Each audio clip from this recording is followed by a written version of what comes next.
Hello and welcome to State of Legacy, Episode 7. I'm your host, Matthias Snell, with our usual guests, Bara and Julian. There's a lot of exciting deck lists to talk about this week, and some exciting events happened, so it's going to be a fun episode. I'm glad you could join us. So, of course, we had 2 tournaments last weekend. The Eternal Weekend, as well as a SCG Legacy Open. We're going to start with the Eternal Weekend. Quite a special event. Did you guys catch the coverage? Yeah, I guess most of it, except for the actual top 8 then. Yeah, I watched most of the rounds with one eye at least. Alright. Anything you guys noticed in particular? There was a ton of blue-red Delver. There was blue-red Delver almost every single round. That really stood out. Yeah, that was definitely the case. It seemed like almost every round, at least it was on camera, there was some form of blue-red Delver involved. The chat seemed to get a bit tired of it after a while, understandably so. But that's coincidentally also the deck that ended up winning the entire event. Kevin Jones, congratulations to him. He ended up taking it down with blue-red Delver. It's kind of a list that was already doing well. Like, there aren't any major innovations here. He has a main deck Pyroblast. I assume that is something to fight the mirror match. Do you guys think it's primarily for that, or could there be other reasons to have Pyroblast main deck? Well, it's kind of the same way of thinking that we've seen from Miracles before, notably by Joey Lossett, by putting Pyroblasts in the main deck. And the reasoning is like, you play creature removal because people in Legacy play creatures. So why don't you play Pyroblasts? Because people in Legacy also play a lot of blue spells. And those cards are going to be dead in certain matchups. But in most matchups, they're not going to be dead. So that's the reasoning people are following when they include stuff like Pyroblast in the main. Yeah, and so in the mirror, it almost functions as a 5th treasure cruise because it counters your opponent's treasure cruise. It also kills Delvers and stuff. That makes a lot of sense. And even when, because it's Pyroblast, even when you're not playing against a blue deck, you can still play it to get it in the graveyard, to trigger Young Pyromancer, to trigger Swift Sphere. Like, the good thing about Pyroblast is you can always cast it, even when there's nothing blue happening. So it's never completely dead. So I like that. I've also seen lists that have 2 Pyroblasts. I think there was one that even had 3. So okay, maybe that is the new innovation to break the mirror. But I mean, of course, there could be decks that take advantage of people playing more and more Pyros in the main. So once you go to 4 Pyroblasts, people start adding Hydroblasts to the main. Yeah, Hydroblasts. We'll have some good old-fashioned Blast Wars in Legacy. I have actually seen, I've seen Blue Blast out of Deathblade decks now. Oh, They're really? using Blue Blast now. Blue Blast, okay. It was, what's he called? Jacob Wilson, and I think also Todd Anderson has played Blue Blast in their Deathblade decks. Okay. It might just be Jacob Wilson. Yeah, I think I've seen Blue Blast pop up more, also in Miracles decks sometimes. It's definitely a card that's gotten better when people are trying to win with Young Pyromancer and Monstrous Swift Spear. So it's interesting. In the sideboard he has the one of Pyrokinesis, the red Force of Will. It's kind of also an interesting addition. There are actually, I was counting up the red cards, there's a surprisingly high amount of red cards in these lists. So it's actually not unreasonable to consistently cast Pyrokinesis for the alternate casting cost. Do you guys think that card makes the deck even better? Or is it just a cute one-off for certain situations? Well, it's a card that has a pretty high upside. It can generate some pretty big blowouts. So I like it as a sideboard card, and I think it can do serious work in a meta with Young Pyromancer and Swift Spear, and when there's doesn't taxes around too, you definitely benefit a lot from playing cards like Pyrokinesis. So I think it's a pretty good sideboard card actually. Yeah, I kind of like it as a one-off, maybe as a two-off if you really want to push it, because it makes for some great blowouts, especially with stuff like Swift Spear when they really don't see it coming. And yeah, so as a one-off, maybe even as a two-off if you want to go down that road, I can see that. And yeah, I've been blown out by Pyrokinesis time and again, so. Yeah, I mean, if you happen to face off against elves, it's of course going to be Yeah, also pretty the sweet. tempo advantage is really cool. Like your opponent puts like 3 or 4 mana into a board, and then you pay no mana and raise it. So yeah. Yeah, and with Treasure Cruise, like the card disadvantage isn't even that big of a deal. So it makes a lot of sense to add that to the deck. All right.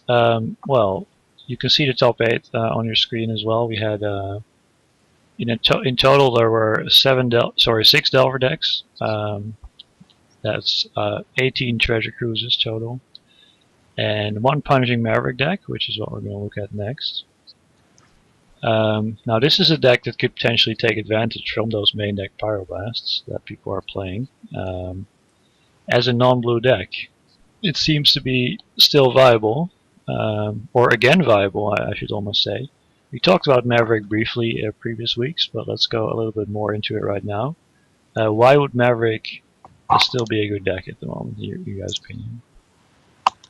I think as you mentioned, we talked about that last week, and I feel like when people are doing all this very cute, very mana efficient stuff, going like only like slightly over the top, excuse me, and playing a lot of just good stuff cards, like people like creatures that need to be dealt with, or even some kind of life gain as in Better Sky or an Umisawa's Chitte plus Mother of Runes to back it up. That seems really good. The only problem about playing all this mid-range stuff is kind of having no real outs, in quotation marks, to Treasure Cruise, except for Gadoptique. But Maverick, as we talked about last week, actually has Gadoptiques. So I really like the approach that this guy's doing. I don't really prefer Punishing Maverick. I actually like regular Maverick more. But with all this Swift Spearing and the Divering and that kind of stuff in the format, maybe Punishing Fire is the way to go, even though it makes you susceptible to Graveyard Hate. So yeah, I don't know about Punishing Fire, but overall, I really like where Maverick is if it plays enough Galactiques. Yeah, and actually, I saw the interview with this guy, and he mentioned that Punishing Fire is kind of a way to sort of keep up with the Treasure Cruise by having some kind of card advantage engine of your own. And against these blue-red Delver decks that are all in on winning with small creatures, it's actually a really powerful engine as well. It can get run over by Pyromancer sometimes, but if you can keep board control, it's a good way to lock up the game, even when they draw like 6 more cards than you do. It doesn't necessarily mean you'll lose. Now, an interesting addition in this Maverick version is 2 copies of Domri Raid. Mark, what do you think about adding Domri to this deck? That is pretty ambitious, I think. I mean, you're only running 18 creatures. That's not a ton. Wait, actually, you're running 21. You're running 21 creatures. 21 creatures. And I don't think it's great with that many non-creature spells. And it's way too cute against the Delver decks, in my opinion. The way it's gained some value is against decks like Miracles and stuff. But against those decks, you're going to get a lot of mana. And I think you're better off playing something bigger than Dummy Raid. Like, there was people playing Garruk Primal Hunter in decks like Maverick, and I think that suits the deck better than Dummy Raid. Although Primal Hunter is 5 mana, that's a lot of but mana. you're gonna get a lot of mana versus Miracles. Is my that makes sense. So effectively with 21 creatures, you're you're gonna reveal a creature to the +1 like 1 out of 3 times. That's pretty weak. The fight ability is interesting, but when you already have like a good creature in play, like a Knight of the Reliquary, like do you really need something else? Like usually when this deck has a Knight in play, things are going pretty well. So I don't know. I have my doubts about the Domri, but the rest of the list looks pretty strong actually. I like that he's playing Stoneforge Mystics as well. Yes, it definitely. Really can make you get value out of all your creatures, like Noble Hierarch, Script Ranger. These are pretty small creatures, and similar to Death and Taxes, if you can have an equipment package to make every threat relevant, that can really give you that extra punch into the mid-late game that you need to lock up games. Yeah, definitely a fan of the Stoneforges. Not sure about running 3 as opposed to 4, but they definitely need to be in there. Yeah, so maybe if the 2 Domries go out, maybe you get like 1 extra Stoneforge and like an Elspeth or a Garruk or something. Yeah, that could be interesting. If you're expecting miracles, that is. Yeah, I would really love to see 4 Noble Hyrax, because a deck like this with Punishing Fire is really mana hungry, and you can definitely make very good use of having 4 Noble Hyrax. He's also playing 1 Birds of Paradise. Yeah. When I used to play Merrick, I also played 4 Noble Hyrax and a single Birds of Paradise for the random send it into it when you needed a flying blocker or your Script Ranger had already died. But it's also good at carrying equipment, except for Chitta, if there are no counters on it. Well, when it attacks alone, it attacks through Ensnaring Bridge too, which has gone up. That's pretty cool. A lot of times for me. Yeah, so it actually attacks through Ensnaring Bridge with Noble Hyrax in play. So and and another, actually, by playing Punishing Fire, an extra cost of that is actually that you can't really play Deathrite Shaman, which we've seen Maverick lists do as well, just a black splash for Deathrite. And now you lose that ability. Do you guys think Punishing Fire is better than Shaman as a splash, or is it pretty close? Well, there's obvious anti-synergy with Knight of the Reliquary and Deathrite Shaman, and now with all the treasure cruises, it's getting even more hard to reliably get lands from your opponent's graveyard. That being said, the Punishing Fire engine is pretty slow against the blue-red Delver deck. Actually, you really need the mana dogs to get that engine online, because if they open up with a Delver or a Monetary Swift Spear and start doing their thing, you only have a couple of turns. I've actually even been killed on turn 3 by blue-red Delver. And that's really fast. That happens. Yeah, so you only get to fire off 2 Punishing Fires, and it doesn't require a lot of permission to counter those. No. So I think that right now it's better to run Deathrites, because the mana advantage is more important than the card advantage of Punishing Fire. When you have a deck like this with Stoneforges and Knight of the Reliquary, you have inevitability still, I feel like. So I think the Deathrites are better right now.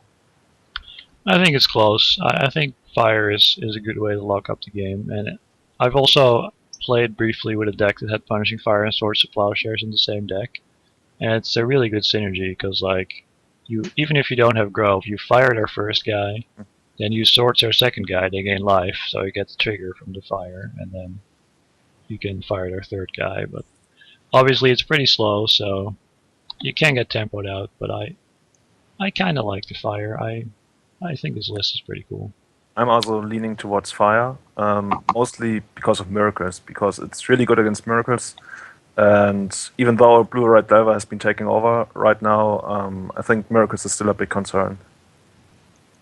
Alright, let's move on to another pretty spicy deck here that was on camera several times. And it was really fun to watch, the Helmerator deck by Zach Dalwin. Now this is a deck with 4 main deck Leyline of the Voids. This guy just said, alright, Treasure Cruise, none of that, main deck Leyline of the Void. And obviously he combines that with Helm of Obedience. That is a combo that mills your opponent's library in 1 activation if you have a Leyline in play. Yeah, what do you think about this deck? Wow, this goes kind of deep, and I really like playing a Chalice deck here against the field of Delver decks with such a huge reliance on 1 converted mana cost cards, and I'm not sure how I would build the deck, but I would probably also play a Tezzeret deck if I was to play a Chalice deck right now. Yeah, and the Sword of the Meek Theft of Foundry combo also seems very, very good right now. I'm definitely a fan. Yeah, I agree. The lack of counter spells in Blue-Red Delver really makes it so if you can play something powerful, it's actually pretty likely to resolve. And yeah, they don't win if you have a Helm, Leyline, or counter, or Sword of the Meek Theft of Foundry. So those are some powerful spells there, as well as the Tezzerets, which there's so many artifacts in this deck. You plus a Tezzeret, the next turn they're looking at taking like 16 if you ultimate it. So it's a pretty cool deck. Julian, what do you think? I really like it.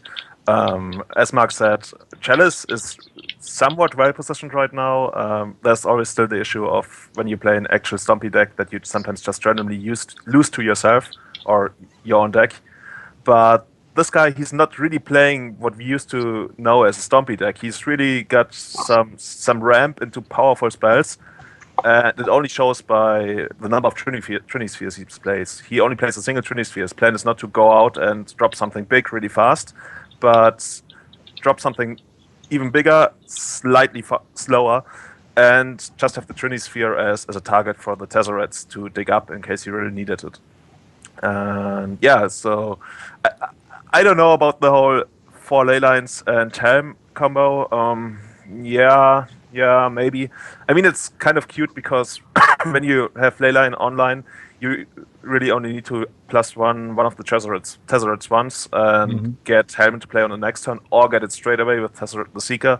So that's the kind of, whoa, I didn't expect to lose to this button, I guess. Overall, I'm not super sure about the Leyline combo, but other than that, I kind of like the deck, yeah. Yeah, and of course, like something that has been a traditional weakness of the Chalice decks is that they've been a little inconsistent. You know, these Ancient Tomb, City of Traders mana bases with, you know, you really need to get a good opening hand with these decks to actually do something. Do you feel this deck takes away some of that inconsistency, or does it have the same weaknesses that other Chalice decks do?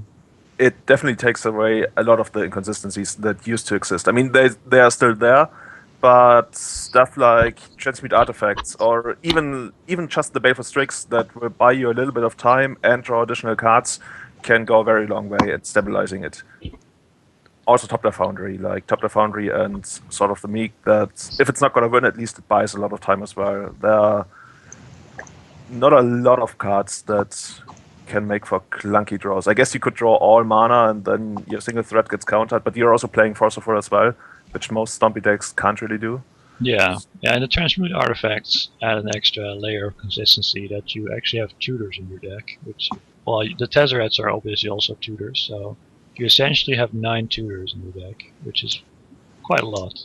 So the odds of drawing like 1 or 2 of those are pretty good. So yeah, I agree. This deck seems more consistent than the traditional Chalice decks that we've seen. And also something we have to touch on is the removal, essentially, of Jace the Mind Sculptor. Because this deck has existed for a while, but it kind of used Tezzeret and Jace instead of just Tezzeret. Do you guys agree that just playing more Tezzerets is better than playing some number of Mind Sculptors?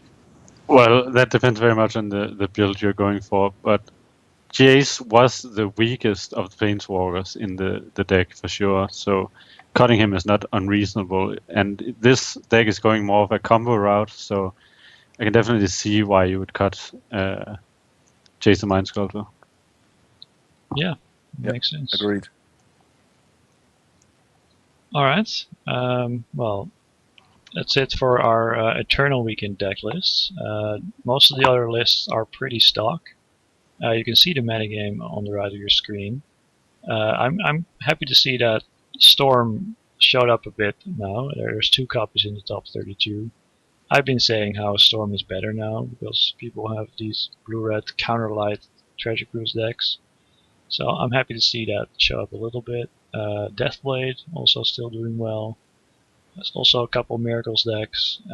But yeah, also a lot of blue-red Delver. So let's move on to the other tournament this weekend, which was SCG Minneapolis.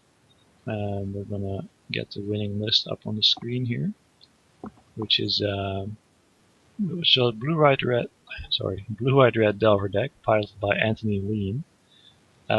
Yeah, this deck has been around for a while. It has now adopted Treasure Cruise.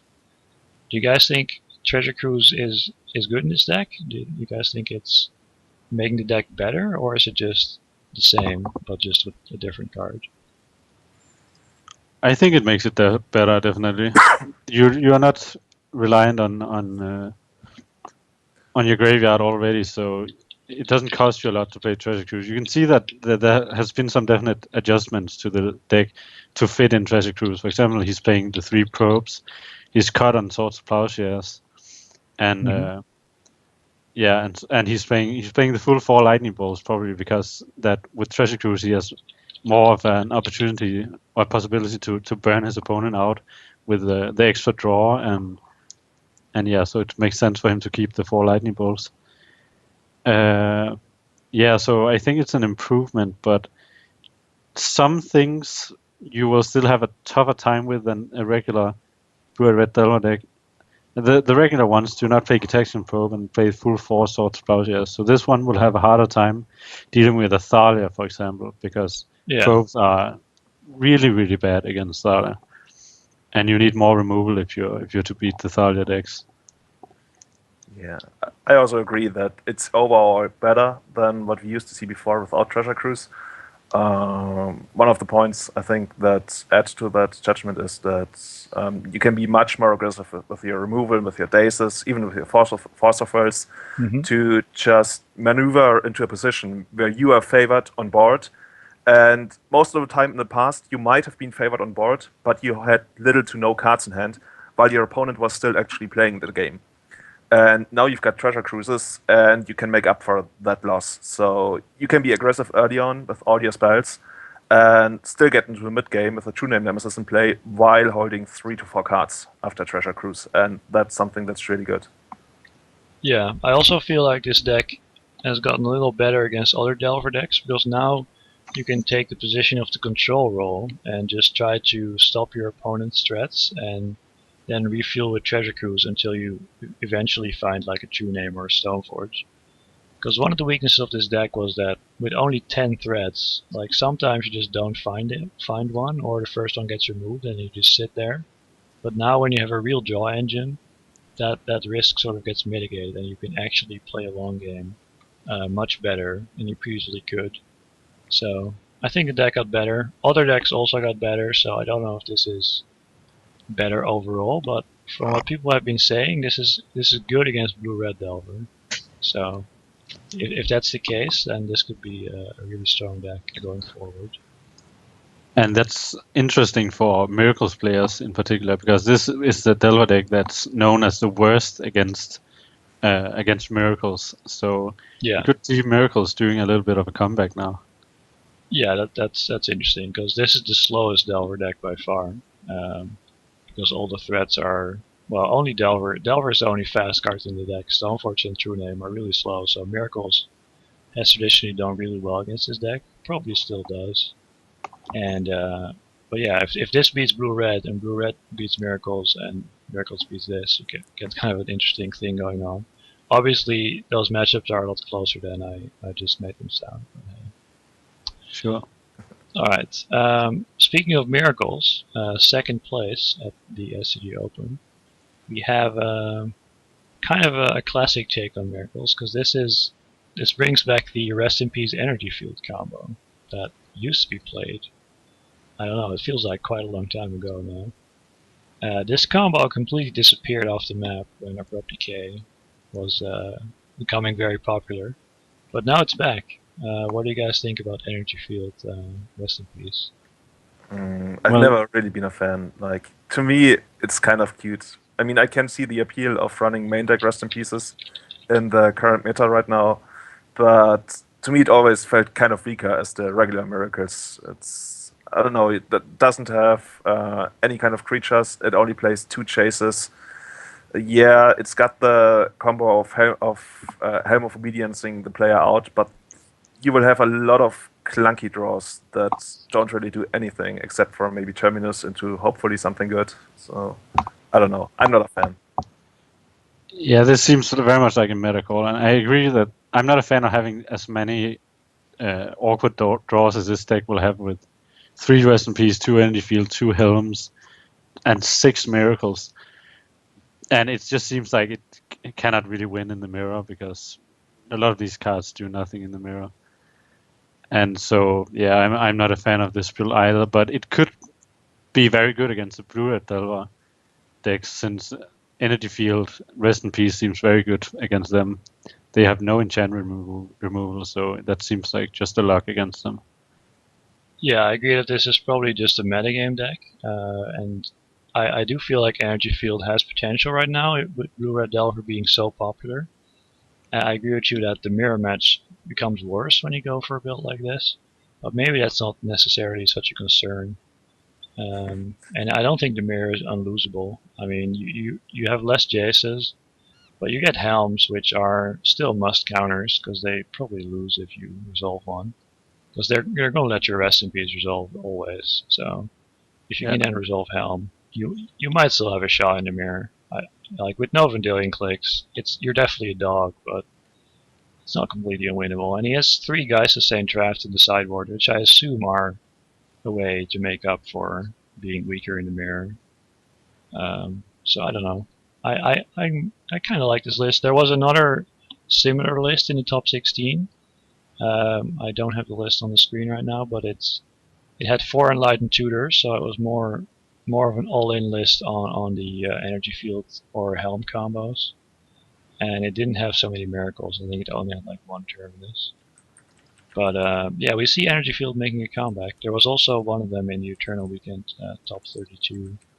So yeah, do you think Blue-Red Delver can do something about this? Is there anything they can change to get a better matchup against the Miracles deck that's configured like this? Well, they have Pyroblast and Red Elemental Blast, so they can deal with Energy Field actually. And that's pretty much all they can do. Just play more Blue Blast. I mean Red Blast and Pyroblasts. But that's also very effective against Miracles. So yeah, they were kind of already wanting to do that anyway for the mirror match. So yeah, that's the danger of the Energy Field. Post board, people are gonna have Pyroblasts, and then your combo, they're gonna have like Pyromancer and 10 tokens, and you're gonna sit there with your Energy Field. But you're not safe. You're not safe. Anything could happen. Alright, moving on. We have a lands list as well. Made top 4 of the SCG. See, this is why we love Legacy, guys. If you look at the metagame at the SCG Minneapolis, there are 14 different decks in the top 16. And that is the Legacy we all love, where you sit down at the table and you can literally play against anything. And that's what makes Legacy fun and exciting. So we have a lot of cool lists today. So this is a lands deck, and it's kind of going back to the old school land lists with the Mana Bond making a return. Mana Bond, a card that's kind of fallen out of favor recently in lands. Mark, I think you played without it, right? I played without it, but this lands list is the combo lands list that we have been seeing lately. So it's definitely not an old school build, but Mana Bond is a bloodhast. Yeah, it really adds really explosive draws because, essentially it's like an exploration times 5 or something when you have it in your opening hand. Yeah, and Life on the Loam with Mana Bond is extremely dirty. For sure.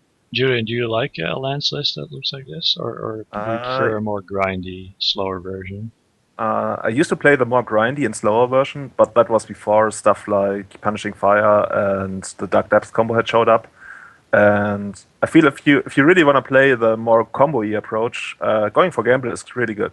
Maybe not really good, but let's say good, because you can sometimes really just steal some wins, and your opponent might have something to interact, but you're just too fast. And I also feel like one of the reasons that he's more combo-y is the 3 crop rotations.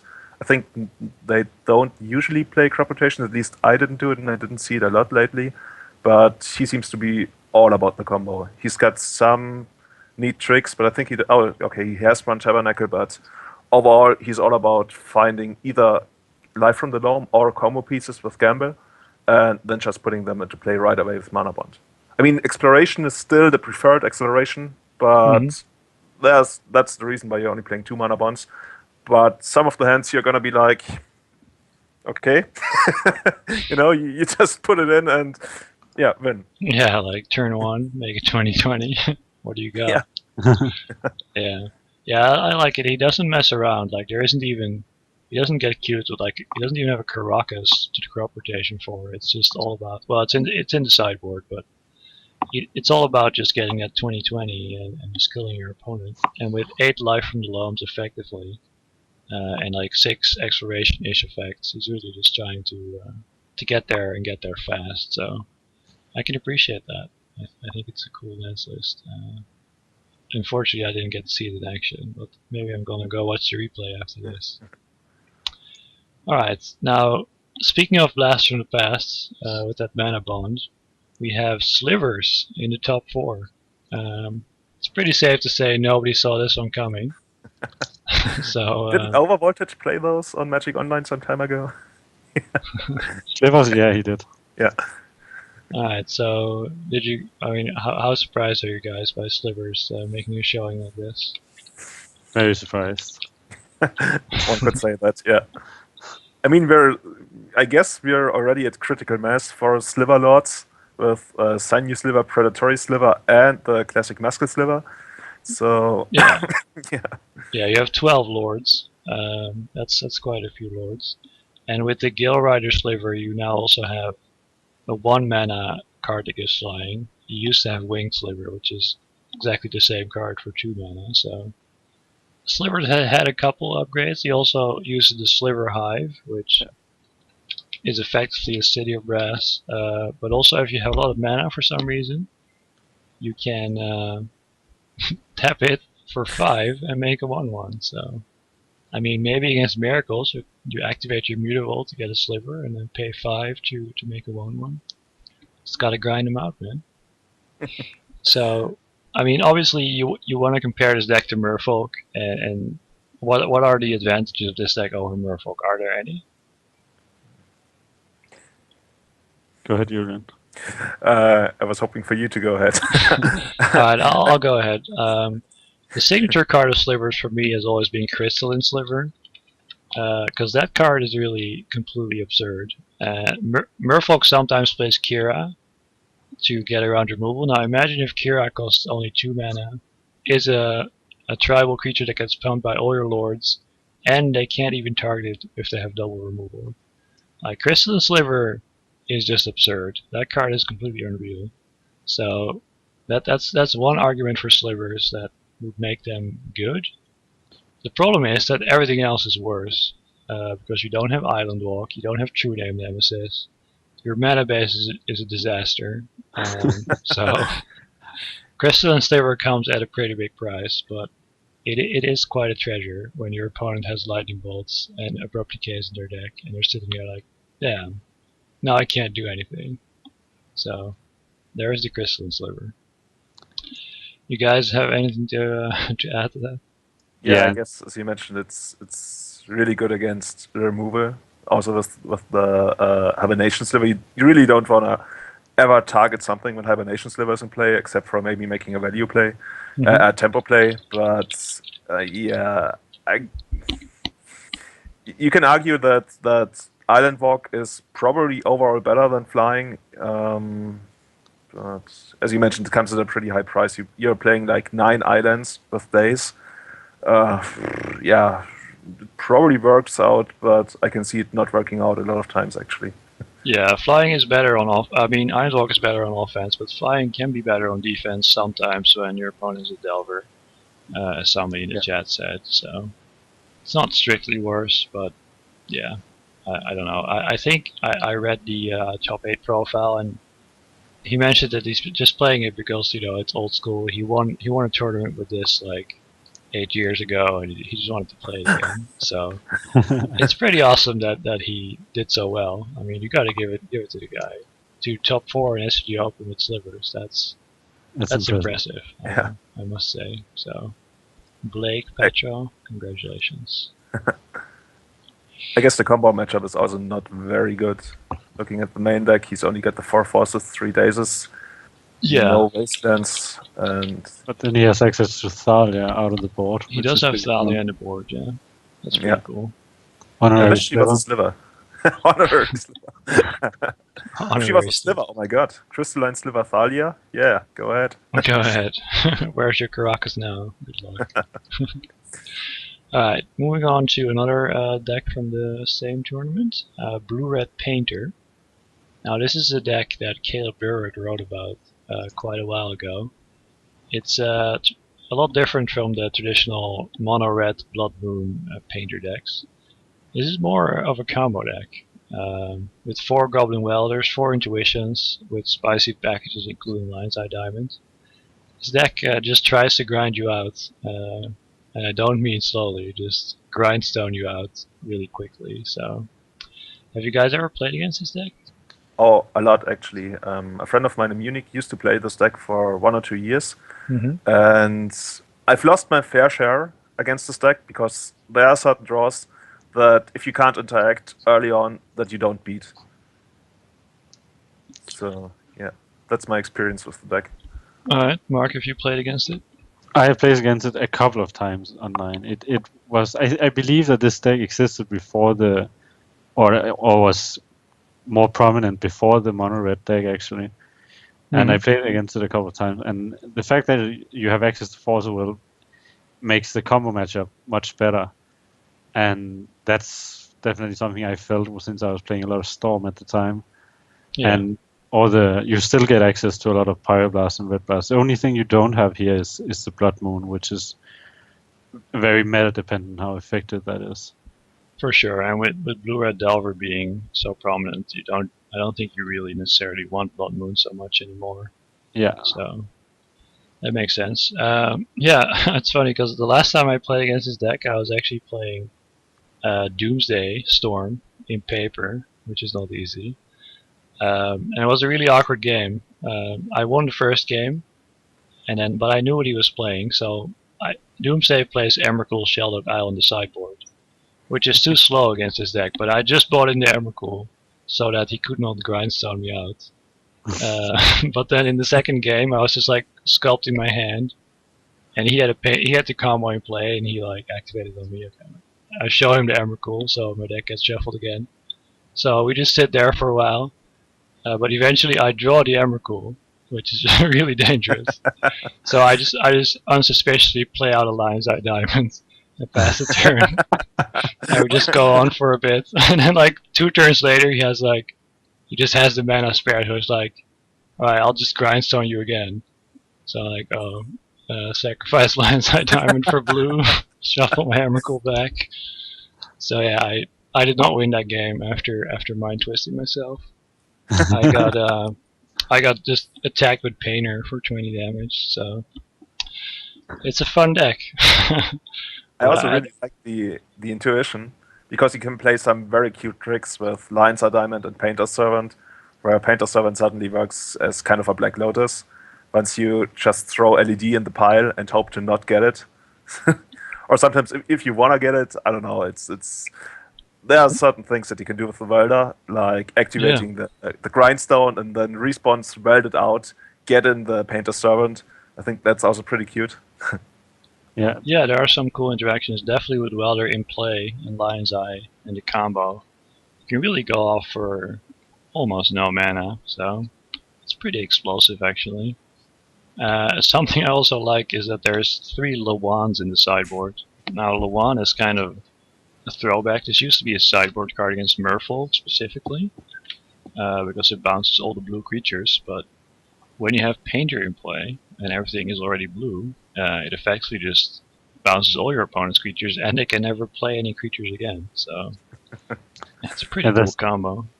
That's a cute combo that has been used in EDH decks actually, with the Tooth and Nail for either Painter Servant and Iona or Painter Servant and Lawan. Yeah, I think that's probably why Painter Servant's banned, right? Or am I misremembering that? I don't think Painter Servant's... Grindstone's banned. Alright. Yeah, anyway, that's off topic. But yeah, Lawan is a sweet one. And he has 3 copies, so I can intuition for it. I can respect that. And also the Wormcoil engines. Post board, he can move to a more grindy game plan with Wormcoil Welder, which can beat a lot of the fair decks pretty well. Yeah, that is a pretty sick synergy there with. Yeah, with Wimcoil and well, there's not a lot of Delver decks that beats that easily. For sure. All right, so then we have another sweet one here, which is Mono Red Mock Catcher, or I would like to say Goblin Stompy. Yeah. This is I know Vietrain is in the chat, but this would be his cup of tea right here. So, tell me what you think about this deck, Mark. What does it do? Okay, so this deck is at heart it's a Chalice of the Void Blood Moon Twinisphere deck. So it tries to get ahead really fast on the mana and lock your opponent out with just straining their spells in their hand. And then to complement that plan is a Goblin package of mainly, well, you have the Mug Catcher to toot up your goblins, and you have Kiki-Jiki and what's it called? This guy is not playing the land destruction guy. No, he's not playing the Goblin Settler. Okay, so this is different from the lists I have seen. Yeah. Okay, so then he's just playing a bunch of Blood Moons and Twinispheres and stuff.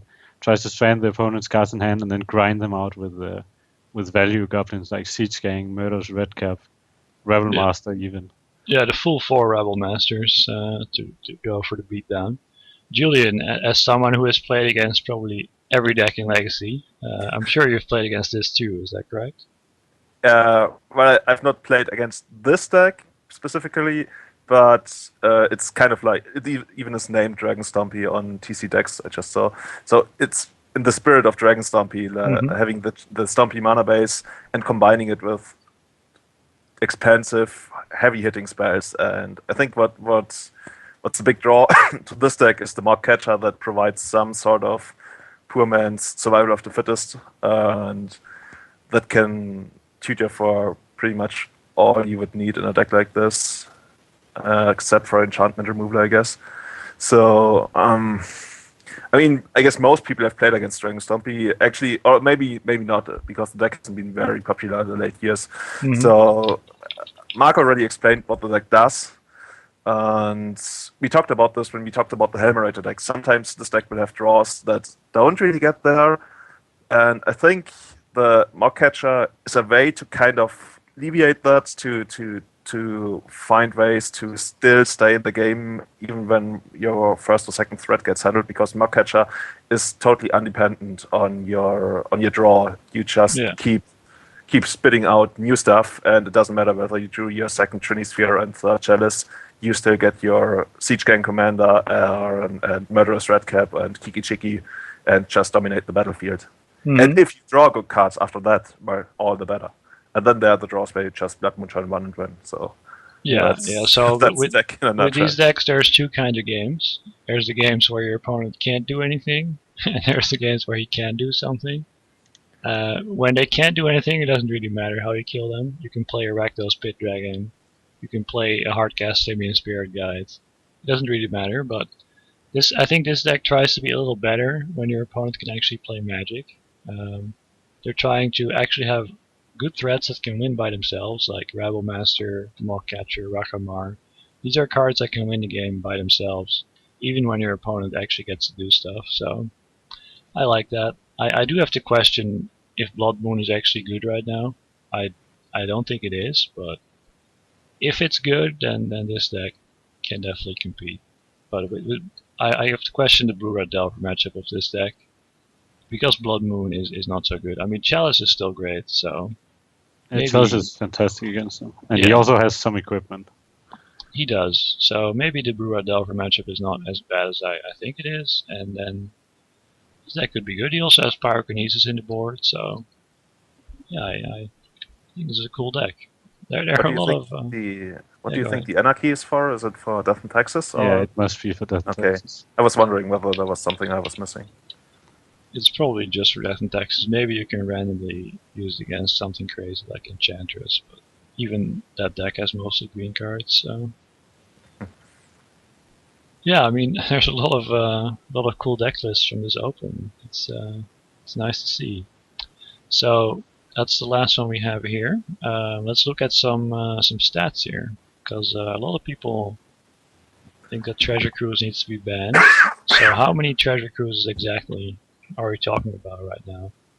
So here are the numbers. I only had time to count up these cards. So at the Eternal weekend, there were 18 treasure cruises in the top 8 and 51 in the top 32. A lot less were at the SCG, only 7 treasure cruises in the top 8 and 16 in the top 16. So I think SCG Minneapolis shows that the sky is not falling and you can still win without treasure cruise. But treasure cruise was really dominant at the Eternal weekend. That much is clear. But it's still not as dominant as Brainstorm and Force of Will are. So I don't think there's a problem with treasure cruise. I think the metagame still hasn't fully adapted to it, and I don't think it's overpowered.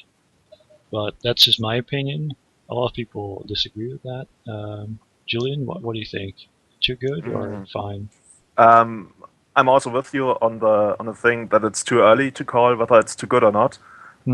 Overall, I feel I don't like the cards, and I don't really like playing against it. I honestly haven't played a lot of games with it, but I feel like that it's really too early to kind of call for a banning. But I mean, if it eventually gets banned, I wouldn't be super surprised. But I think everybody who says we should ban it right now should really wait for at least Star City Games, also Star City Games runs it, but Grand Prix New Jersey, and see what happens afterward, because there are still some very potent options that don't have to use Treasure Cruise. And yeah, I think we should just wait and see. I'm very much, when it comes to bannings, in the let's wait and see what happens kind of camp. All right, Mark, what is your opinion on this?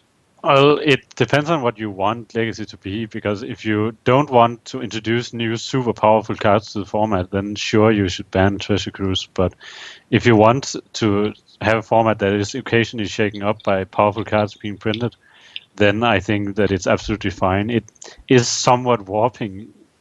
So far, we have seen that it has warped the meta very, very quickly, and is like, for example, look at Deathblade decks now. Deathblade decks has cut Jace and True Name Nemesis in favor of stocking up on 1 mana converted mana cost cards to better use Treasure Cruise. And so if you don't like such a development, then it deserves a banning. But I'm not sure whether I think it's good or not, the impact it's having on Legacy.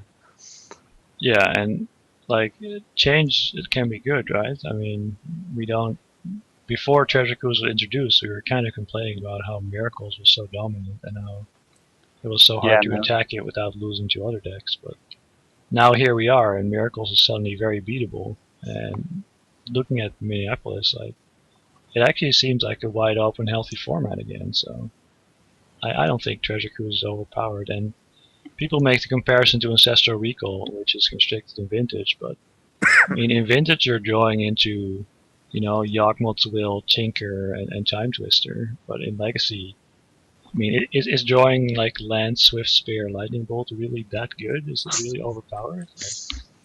I mean, I think this card is completely reasonable, and there are many ways to fight it, or just kill your opponent on the 3rd turn. So I don't think this card's too good. And I think the numbers also back that up for now. So.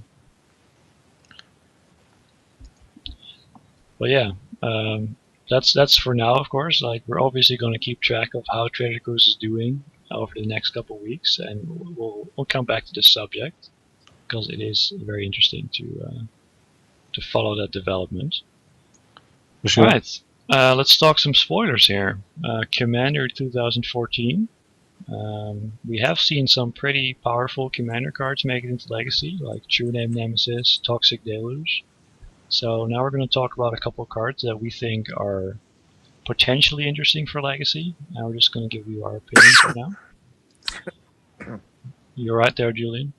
Yeah, I caught a cold, and that's not fully done. Understandable. Hope you get better. So first off, we have Malicious Affliction, which is a black removal spell for 2 mana. It kills a non-black creature at instant speed, and if something died this turn, you can actually kill two things for 2 mana. So potentially pretty powerful effect to kill 2 creatures for 2 mana. But of course there's a bit of a hoop there you have to jump through to get it that good. But even just killing one thing for 2 mana is not the actual worst. Julian, what do you think about this card? I kind of like it. It also makes your work a little bit harder to actually get the Morbid effect, because you're already at double black for it. So in most decks that actually kill stuff, you will need a third black, unless you kind of make a creature die in combat, and that makes for interesting situations where your opponent would be like, okay, does he actually have the Malicious Affliction? Should I block? Should I trade 1 for 1 to get 2 for 1 on the next one? And I like a card like this, especially the double black. Like, I think putting it as a single black would be too good, maybe. So yeah. Oh, for sure. Yeah. Just killing a non-black creature for 1 black, that's way too good, even without the Morbid. Mark, what do you think about this card? Like Julian, I like the design of this card, but I don't think it would be good enough for Legacy. It's too constrictive on well, it's too situational. Like, killing an unbacked creature for 2 is okay, but we already have a card that does that. That's uncounterable and hits a bunch of other things too. In Abrupt Decay, of course. Yeah, obviously you have to bring up Abrupt Decay when you compare it to this card. When you're not green, this could maybe be a consideration. The way I see this card is, I immediately thought about some kind of young Pyromancer deck that involves Cabal Therapy. Because if you have kind of like an engine like that going, then sacrificing a creature to turn on the Morbid might not be so difficult. And if you can kill like your opponent's Delver and their Swift Spear for 2 mana, you're probably going to win. So I think you can build around this card for it to be good, but it's pretty hard to do so, and it's definitely not going to be good for every deck. So I think it's playable. I don't think it's particularly great, but I think it can work in the right deck. I guess now that I look at the actual wording, it also requires 2 counterspells, right? So if a creature died this turn and you target another creature, and let's say your opponent spell pierces the first one, the original, the copy is still a copy that's put on this deck when you cast Malicious Affliction. So you would actually need two ways of countering it. Yeah, that's actually a good point. I hadn't realized that. So yeah, that's pretty cool. Pretty cool extra bit of information there. Yeah, Zombardment, the Sam Black deck, definitely could use this card pretty well. So, all right, let's move on to Dual Caster Mage. Some have said the Red Snapcaster Mage. I don't know if it's quite that good, but hey, it's interesting. Julian, I saw your tweet about this card, about copying Entreat the Angels. That seems that's evil, right? Seems like a pretty sweet play. Probably not going to happen too often, but do you think this card has potential? Yeah, it definitely has potential. I mean, 3 mana is always kind of pushing it when you're playing aggressive deck. And an aggressive deck is definitely where I would see this card in, because Entreat the Angels aside, you can still copy your own Fire Blast, and that should be really good. Yeah, Fire Blast was a card that came to my mind as well as just Treasure Cruise. Like, yeah, it's not unreasonable to reach 4 mana in the mid game and just go Treasure Cruise Dual Caster, or maybe you just sit there and wait until your opponent tries to Treasure Cruise and you kind of piggyback off that. So there are things you can do with this card. Mark, do you think it's good enough to be main deckable even, or is it not quite that strong? It seems to be on the same power level as the previous card we looked at. That's how it seems to me. It seems, again, very situational, the power of this card. But yeah, I don't know. I'm not sure about this card. It will depend on which kind of spells your opponent is casting. Yeah, I think maybe a blue-red Delver deck with Fire Blast is where this could be at its best, but it's a little slow if you're trying to be aggressive. It feels more like a reactive card than a proactive card. And the 2/2 body, I don't know how relevant that's going to be. Like, you can already play Fork, so like what? Yeah, like, paying 1 more mana for a 2/2 is okay, but is it really that much better? I don't actually know. Yeah, that's why I would only see it like as a 2 of, if at all, in the main deck. I mean, I agree that overall it doesn't really have this kind of, oh man, we really have to play this thing to it. But I wouldn't be surprised if somebody goes for a burn deck list that actually kills you. And I imagine playing, as you suggested, Blue-Red Delver. Your opponent plays Ad Museum, and then you're like, yeah, let me copy that. Oh, look, I found a spell. That's pretty That's very cute. Yeah. All the cuties. I hadn't thought of that. Also, if you're playing this, somehow play this with Stoneforge Mystic when you have equipment, then the 2/2 body can actually do something. But then again, why aren't you just playing Snapcaster Mage? I don't know.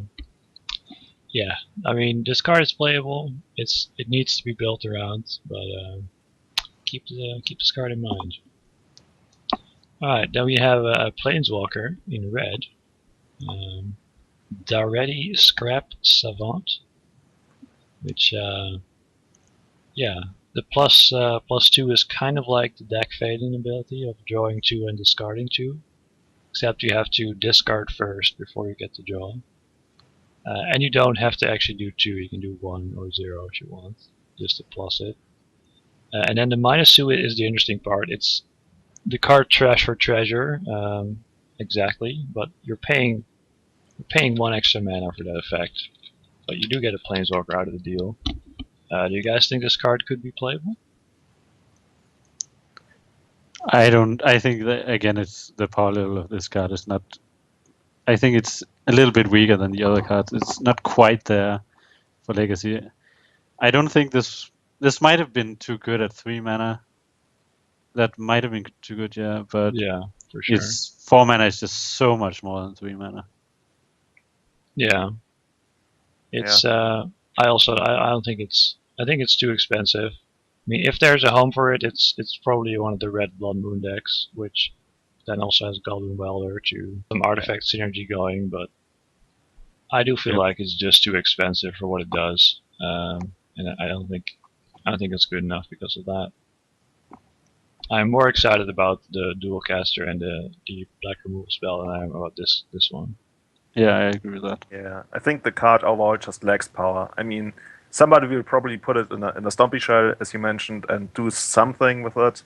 But even when you look at the actual ultimate ability, it's not that convincing. It's like, yeah, you can grind somebody out, but it's not like overall it just lacks power. That's my problem with that. Yeah, that makes a lot of sense. And in the meta with Deathlight Shaman, I think even the -2 Trash for Treasure isn't even that good. Unless you're getting something that's not a creature, but most of the time you will probably get some creature. But it's not. I'm not convinced. All right. Yeah, definitely agree there. All right, we're moving on to the Hallowed Spirit Keeper, a 3 mana 3/2 vigilance, and when it dies, you get some tokens, some white spirits. Now, I've seen people link this card to the Death and Taxes deck, so Mark, I'm gonna look at you. Is this card playable in Death and Taxes? I think under the right circumstances, it's definitely playable. In a super grindy meta where Swords of Plowshares is not as prevalent as the burn-based kill spells, I could definitely see 1 or 2 copies in a Death and Taxes deck. Mm-hmm. I'd love to draw this late game against a blue-red Delver opponent, and then he cannot attack because if he attacks, I block and I get like 10 spirits. But if the meta development continues as we've seen, and blue-red Delver increases in popularity, and Swords of Plowshares is very prevalent, then it will be hard for this card to do work. And it's just for 3 mana. I don't think it does quite enough. So, but under the right circumstances, this could definitely be a good card. Yeah, it feels a little underpowered to me because the body is also kind of small. Yeah. And Miracles has Swords of Plowshares and Terminus, both of which completely get around the ability from this guy. So, I guess he's good against decks that have Lightning Bolts as removal. But he's not even that good. No, they can just choose not to kill him. Yeah, and when you compare him to something like Brimaz, which is also good against Lightning Bolt, and it hits much harder, it doesn't look good for this guy. but maybe. I mean, people are going to try him. I'm sure they will. Julian, do you have something to add? Yeah, to me, I think it's kind of obvious that the card you have to compare it against is Primas. And as you guys mentioned, when you're talking about playing around Swords to Plowshares, and when your opponent is very much damage dependent on his removal, Primas is still pretty good. And you can run Primas, I guess, on the third turn, and it's gonna stay there unless your opponent 2-for-1s himself on it. And with this guy, if you run him out early on, it gets lightning bolted, and yeah, that's it. So I think overall, Brimas is the better card for what you want the creature to do. I definitely agree with that. And this also adds another creature type to the deck, which is Avatar, which is worse for Cavern of Souls, for those of us who play Cavern of Souls. And the fact that Primus is legendary means we can protect it with Caracas too. Right. And were you actually naming Soldier for Brimas sometimes? Yes, I am definitely. All right. Because Thalia is also a Soldier. So imagine the look in your opponent's face when you go Cavern of Souls, Avatar. And he's like, oh my god, Sarah Avatar, what could it be? Sure, Sarah Avatar. That would be a surprise. All right. We're going to answer some questions from the chat now, guys. If you have any questions, feel free to type them in the chat. So we forgot to talk about Masterwork of Ingenuity. I can't bring it up on the screen right now, but that's the 1-mana artifact that can copy an equipment. Julian, you also mentioned that card actually earlier. Do you think that has potential? I just saw it like 1 hour before our stream started, and the immediate thought you have is to copy Batterskull, because it's just so easy to just jam a single mana and get the Batterskull online. Yeah. But if that doesn't happen, I don't know, you're probably just better off playing Chitte. So the only decks that would actually play this, I don't even remember the name. You got it up, right? It's Masterwork of Ingenuity. Yeah, Masterwork Ingenuity. I think the only decks that would actually play that are some kind of mid-range decks that for some reason have neither Chitte nor Batterskull, and I like it for the novelty factor right now. Like, we don't really have something that copies a card as good as Batterskull for the same mana, but without Stoneforge Mystic, once you put it back in your hand, you can still copy your opponent's Batterskull later on, but you're much more flexible with Stoneforge. And if you're playing Stoneforge, you're already playing Batterskull. So I kind of like what the card does, but I don't really see it becoming a thing in a deck. Maybe in a sideboard when you want to have kind of like the second Batterskull for a reason, but even then the second Batterskull should be better in the first place. So yeah, I don't know. I want to like the card, but I have a hard time really liking it. Yeah, I mean, some people mentioned Trinket Mage. If you're for some reason playing a Trinket Mage deck, then maybe, but I still don't really see it. And it's definitely not a reason to start playing a Trinket Mage deck. Like, it's not that kind of powerful. And there's also a 2-mana card that can actually steal equipment. I don't remember what it's called now, but it's like blue. Take your Batterskull. So that already feels a lot better to me. Yeah, absolutely. Alright, so somebody said Dual Caster Mage plus Twin Flame, which is an infinite combo for the low price of 6 mana, 5 mana. But it's too cute. Like, it still loses to every removal spell in the format, and you just don't really need to go there. Like, people aren't playing Splinter Twin in Legacy either. It's just not good enough. Yeah, the card is Carry Away. Carry Away, that's the card I was thinking about. Yeah, for 2 mana you can steal Batterskull with that. That feels way better to me than the Masterwork. So, alright, is Treasure Cruise getting banned in any format? Probably at some point, but I don't think it's needed personally. We already briefly discussed that. Become Immense for Infect.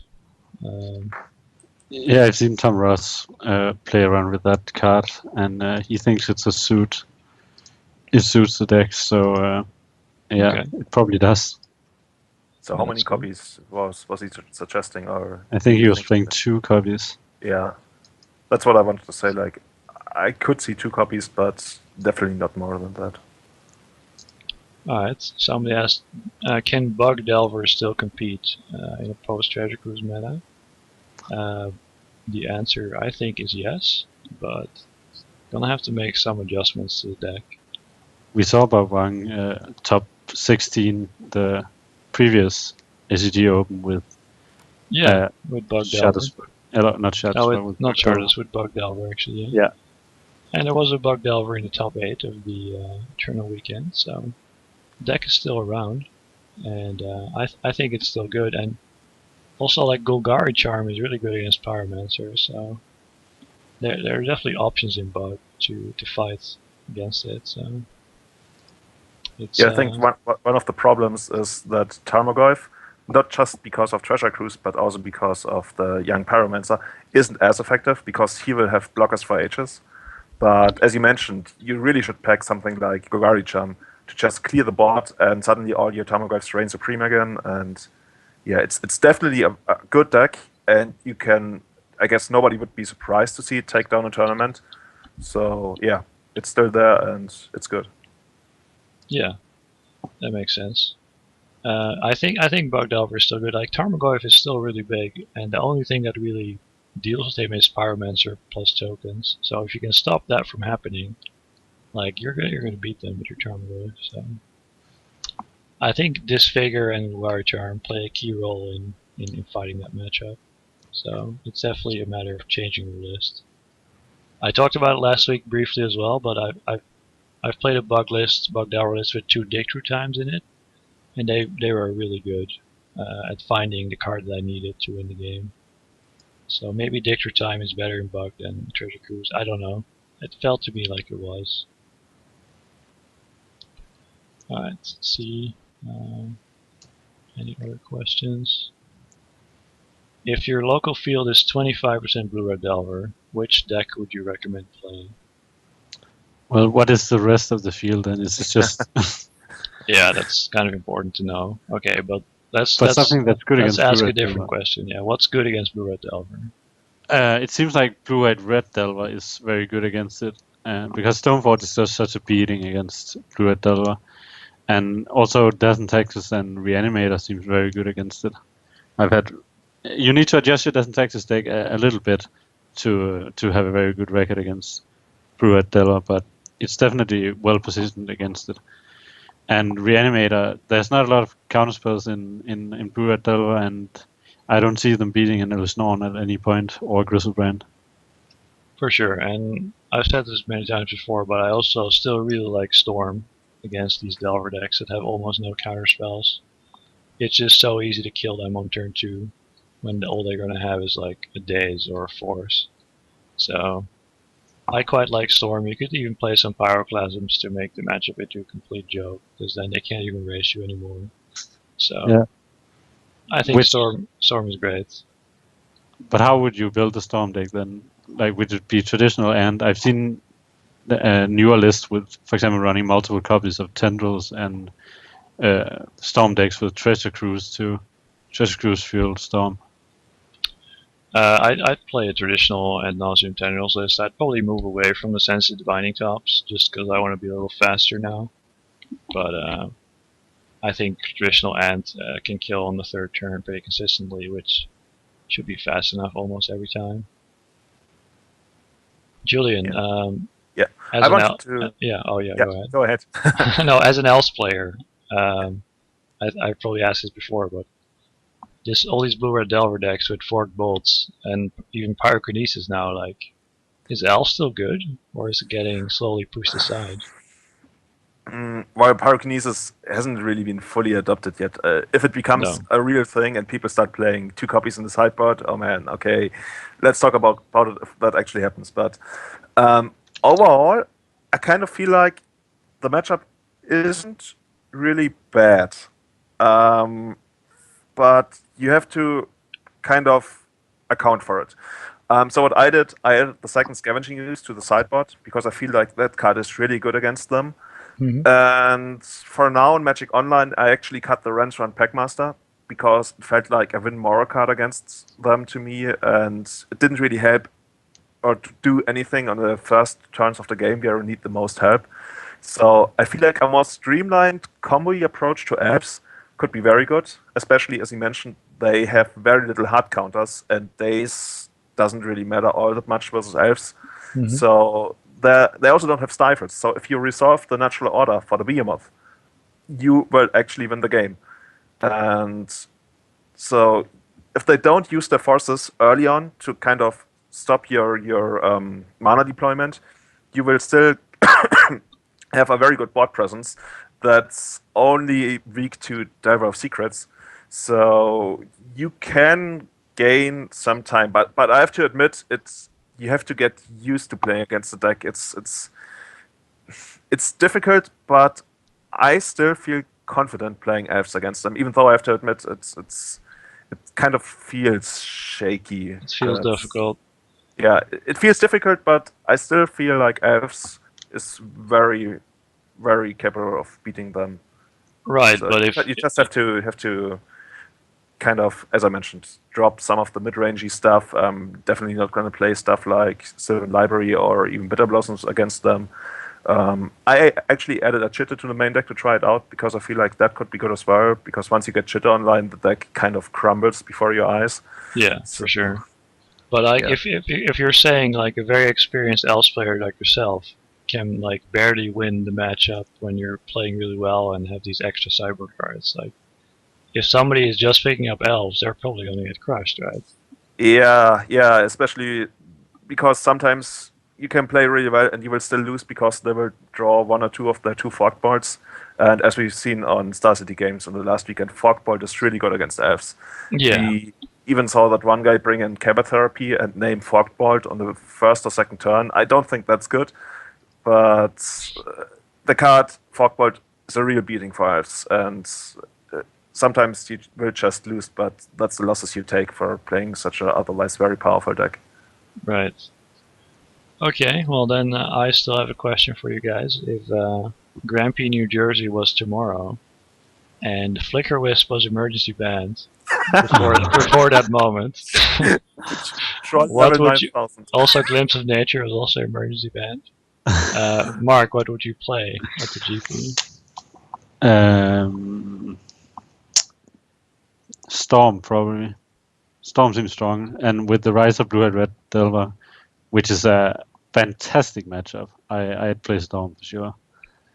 All right, Julian, what would you play? I would have said Blue-Green Infect, but I'm actually not sure how good that actually is against Blue-Red Delver because they have a lot of burn. But on the other hand, half their burn is sorcery speed, so I don't know. Maybe, yeah. I can't really tell you, but I guess it's Blue-Green Infect or actually Blue-Red Delver. All right. Well, I would play Storm, but if Dark Ritual was emergency banned, I would probably play Reanimator. So that's like when you go to this GP, make sure your deck beats Blue Red Delver. That would be my advice for the moment, because it's gonna be everywhere, and yeah, it's no surprise. Don't be surprised by it. Test the matchup and make sure you're comfortable there. Alright, that's gonna be it for today's episode. Thanks a lot for watching, and hope you enjoyed it. And there will be. Are you guys still around next week? Yeah, next week we will be. Alright. I'm not here next week, but yeah, I will be at Prague Eternal the next weekend then. Okay, well, we'll figure something out. I'll tweet about the date of the next episode. Hope you enjoyed it, and yeah, see you next time. Have a good evening. Bye.